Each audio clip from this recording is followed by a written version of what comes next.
Thane police commissioner Shri Ashutoshji Dumre sir, joint commissioner Dnyaneshwarji Chavan sir आणि यांच्या मार्गदर्शनाखाली ठाण्यामध्ये DCP झोन 3 अतुल झेंडे, त्यांचे सहकारी कल्याणजी घेटे, खडकपाडा पोलीस स्टेशनचे PI डॉक्टर वाघमोडे यांच्या अंतर्गत यांच्या टीमनी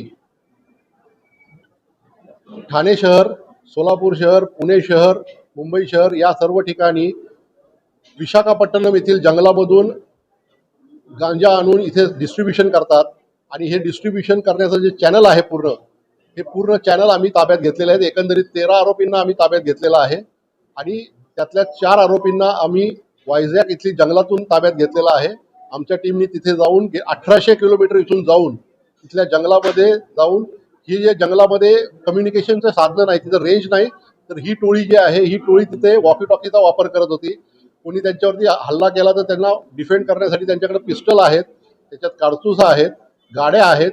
अशी सुसज्ज जी टोळी आहे ही आमच्या इथले जे आमची जी टीम गेलेली होती, आमच्या 4 टीम होत्या, त्या 4 टीमनी एकाने सोलापूरमध्ये, एकाने अकलूजमध्ये, एकाने विशाखापट्टणममध्ये, काही लोकांनी इथे ठाण्यामध्ये, कल्याणमध्ये अतिशय चांगल्या प्रकारे काम करून 13 आरोपी अटक केलेत आणि जवळजवळ 70 लाखाचा माल आम्ही जप्त केलेला आहे। त्यामध्ये 115 किलोग्रॅम गांजा आणि वॉकी टॉकी सेट, पिस्टल, त्याचबरोबर गाड्या, हे एवढा मुद्देमाल आम्ही जप्त केलेला आहे। त्यामध्ये लोकल जे चॅनल आहेत त्यांचे चॅनल जे आहेत त्यांचे की मुंब्रा आहे, बदलापूर आहे, अंबरनाथ आहे, कल्याण आहे, शिळफाटा आहे, या ठिकाणी विकणारे जे त्यांचे रिटेलर्स आहेत यांनाही आम्ही अटक केलेलं आहे। असं एकंदरीत 13 आरोपींना आम्ही अटक केलेलं आहे आणि माननीय CP साहेबांच्या मार्गदर्शनाखाली ठाणे पोलिसांनी अतिशय सुंदर कामगिरी केलेली आहे।